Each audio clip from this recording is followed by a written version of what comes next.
Ce qui m'a le plus séduit et qui m'a emballé au sens premier d'emblée, c'est l'idée que la Royale, en tout cas l'hôtel de la Marine, ce que je ne savais pas, je pensais savoir beaucoup de choses, mais je ne savais pas que ça avait été déjà un lieu dédié à l'artisanat, avec présence d'artisans, les meilleurs de l'époque, du 18e.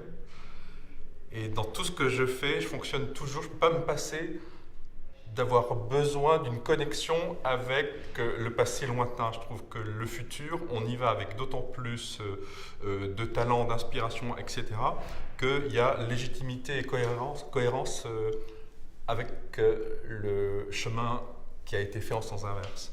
Et ça, je trouve que c'est un fil rouge plus que précieux pour le projet.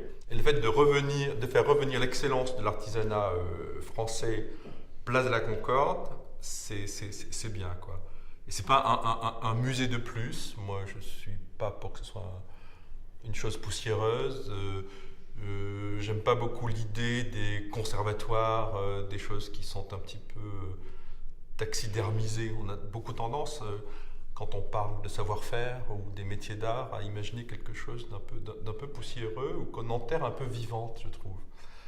Il y a ça souvent. Et là, ce que je sens dans la manière dont on me le raconte, c'est que ça sera un lieu vivant, un lieu où, au lieu justement de rester tous ces artisans, que ce soit les restaurateurs, etc., de tout horizon, isolés dans une sorte de trésor vivant, comme ça, intouchable, déconnecté de la réalité, je crois qu'au contraire, ça sera à nouveau un carrefour d'influence et de rencontres, et qu'on a infiniment besoin de ça. Je crois que l'artisanat français, l'art français en général, l'esprit français, il a toujours été magnifique quand il était frotté de ce qui se passait à l'extérieur et d'apports étrangers, exogènes, etc.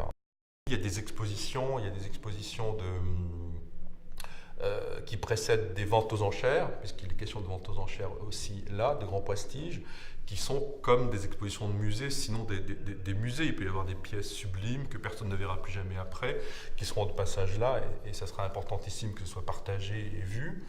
Et encore une fois, qui est aussi d'une manière transversale, alors ça c'est un peu une porte ouverte qu'on enfonce souvent, la transversalité, mais là on sent que ça peut exister, que la musique et le cinéma, plus la cuisine, plus la soie, plus les gens qui font des plissés, plus des luthiers, que tous ces gens-là soient dans ce même lieu, c'est important, et que ce lieu-là vive de cette manière-là aussi.